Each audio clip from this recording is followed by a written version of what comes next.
यूं तो गैर कानूनी तजावुज़ात पूरे पाकिस्तान का ही मसला है, लेकिन कराची शहर में होने वाली हालिया बारिशों से जो तबाही हुई है उसके बाद औरंगी नाला या गुज्जर नाला या लियारी नदी, इन पर मौजूदा गैर कानूनी तजावुज़ात को हटाने का मौजू ज़ेर बहस बन गया, क्योंकि इन नालों पर जो घर मौजूद हैं उनको हटाकर उसकी चौड़ाई बढ़ाना इस शहर को अर्बन फ्लडिंग से बचाने के लिए बहुत ज़रूरी हो गया है। शायद कोई बाख्तियार लोकल गवर्नमेंट जैसे कि मुस्तफ़ा कमाल साहब या नेमतुल्लाह खान साहब के ज़माने में हुआ करती थी होती तो ये मसला कब का हल हो जाता, लेकिन खुद चीफ जस्टिस ऑफ पाकिस्तान के मुताबिक सिंध हुकूमत पाकिस्तान की सबसे करप्ट तरीन हुकूमत है,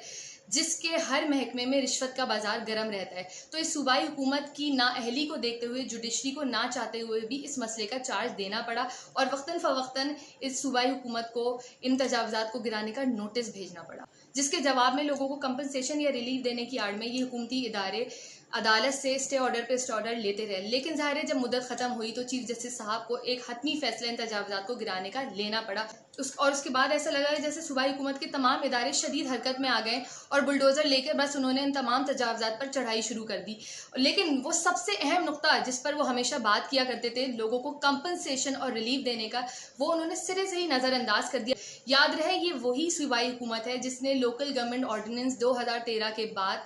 लोकल गवर्नमेंट के मातहत आने वाले इदारे अपनी तहवील में लेने के बाद वो खुद कराची शहर के करता धरता बन गए। सवाल ये है ही नहीं कि ये लीज जाली थी या असली थी या किसके दौरे हुकूमत में इन तजावुज़ात को खड़ा किया गया था। सवाल ये है कि क्या इन लोगों के शनाख्ती कार्ड भी जाली हैं, क्या ये इस शनाख्ती कार्ड की रोज़ से इस्लामी जमहूरिया पाकिस्तान के शहरी नहीं, और क्या आप खलीफा वक्त नहीं, और खलीफा वक्त होने के नाते इन लोगों को रिलीफ पहुंचाने की आपकी कोई जिम्मेदारी नहीं? क्या इन लोगों को रिलीफ या कंपनसेशन देने के लिए आपको चीफ जस्टिस साहब के नोटिफिकेशन का इंतज़ार करना पड़ेगा? क्या पिछली हुकूमतों के दौर में गैर कानूनी तजावुज़ात हटाने के बाद जो मुतासरीन हैं उनको कभी भी कोई रिलीफ नहीं दिया गया? तो इसका जवाब है जी, दिया गया।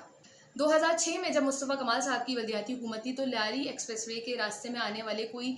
34,000 घरों को मस्मार किया गया, लेकिन उनके इफेक्टीज को इस तरह बेआसरा और सरसामान नहीं छोड़ा गया, बल्कि उनको 120 और 80 गज के प्लॉट्स भी फ्राहम किए गए, 50,000 का चेक भी दिया गया और वो लियारी कॉलोनी के नाम से उन्होंने पूरी एक कम्युनिटी बनाई। चलें अब कम इख्तियारात वाले मेयर की बात कर लेते हैं। 2019 में जब वसीम अख्तर साहब को सुप्रीम कोर्ट के ऑर्डर पर ही एम्प्रेस मार्केट और गार्डन से दुकानें और तजावुज़ात हटाने का हुक्म मिला, तो वो ये कहकर पीछे नहीं हट गए कि उनके पास फ़ंड्स नहीं है या उनके पास इख्तियारात नहीं है, बल्कि कहीं ना कहीं उन्होंने उन तमाम दुकानदार को, चाहे वो पार्किंग प्लाजा हो या नॉर्दर्न बाईपास हो, कहीं ना कहीं उनको दुकानें अलॉट कराई। तो आखिर ऐसी क्या मजबूरी है कि कराची का तमाम बजट आपके हाथ में होने के बाद भी आप इसी शहर के लोगों को रिलीफ नहीं दे सकते? रियासत तो माँ की तरह होती है, क्या कोई माँ अपने बच्चे को इस तरह दरबदर छोड़ती है? शायद मसला यहाँ ओनरशिप का है। कराची शहर को कोई ओन नहीं करता, और ये बात इस आवाम को सोचनी होगी और आपको भी सोचनी होगी, क्योंकि अगर ये जुल्म और सितम का सिलसिला जारी रहा तो बहुत जल्द